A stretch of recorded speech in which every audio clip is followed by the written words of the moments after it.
September 3rd, the Feast of St. Gregory the Great, readings taken from Saturday of the 22nd week in Ordinary Time.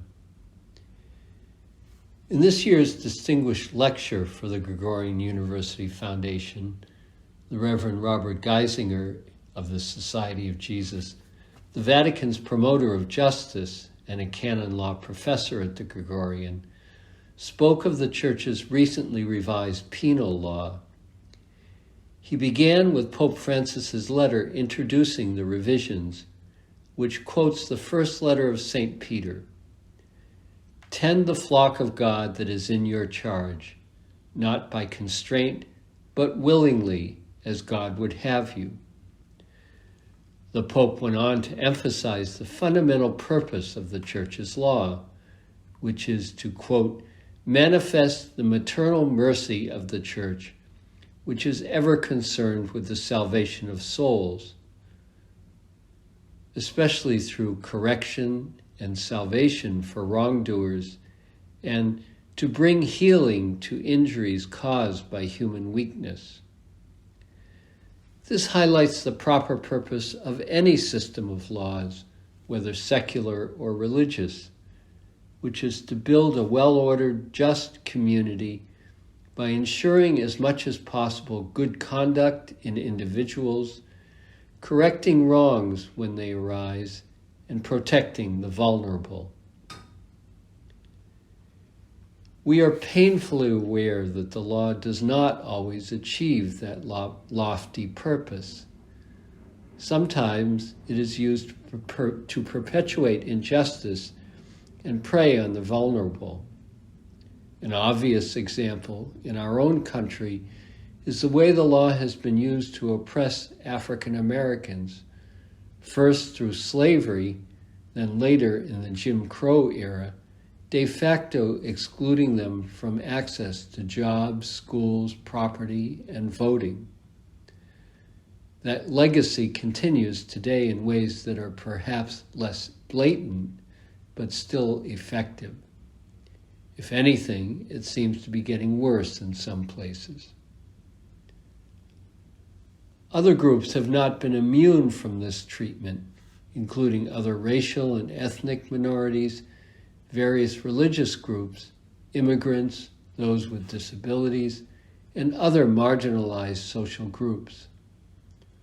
All of this is a perversion of the true meaning and purpose of the law in a just and moral society. The dispute over the proper use of law is at the heart of the conflict that appears frequently in the Gospels between Jesus and the Pharisees and other religious leaders. Those in power often want to use the law in God's name to perpetuate their own privilege and exclusive access to the best of society's resources. Specifically, in today's gospel passage, the Pharisees used the law forbidding work on the Sabbath to stigmatize Jesus and his disciples as a bunch of ignorant and irreligious rubes, unworthy of any respect. But Jesus challenged that claim, reminding them that the law exists not to protect privilege, but to care for those in need. In this case, to feed the hungry, or as Peter wrote in his letter quoted by Pope Francis, to tend the flock of God.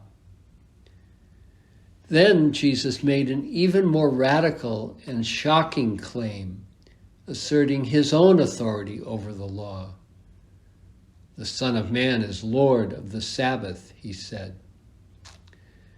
That was such an outrage to the religious leaders that it convinced them that they needed to do away with Jesus, only to have God vindicate his claim by raising him from the dead.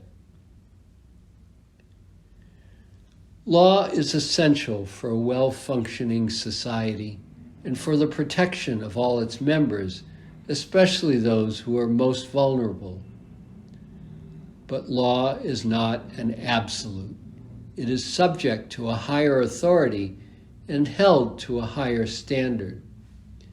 It must live up to its purpose of feeding the hungry, pasturing the flock, caring for everyone, especially those who are neglected and in need.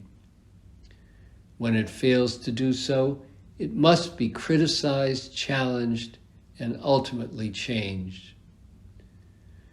To do so is not disloyal or unpatriotic, although anyone who tries it will find, as Jesus did, that they will not be treated kindly by those who use the law to protect their own interests. Genuine progress toward a more just society requires challenging the dysfunction in the legal system. Dr. Martin Luther King Jr., for example, saw that, casting it in religious terms. In his famous letter from the Birmingham jail, he wrote, "Wherever the early Christians entered a town, the power structure got disturbed and immediately sought to convict them for being disturbers of the peace and outside agitators. But they went on with the conviction that they were a colony of heaven and had to obey God rather than man. They were small in number, but big in commitment. As a result, they brought an end to such ancient evils as infanticide and gladiatorial contest." Dr. King went on to lament that, as he said, "Things are different now. The contemporary church is so often a weak, ineffectual voice with an uncertain sound." In spite of the progress made by the civil rights movement, many of the evils Dr. King fought against continue, buoyed by a legal system that too often protects the interests of those who control it. Confronted by that reality, we as a church have to decide whether we are to be disturbers of the peace or a weak, ineffectual voice with an uncertain sound.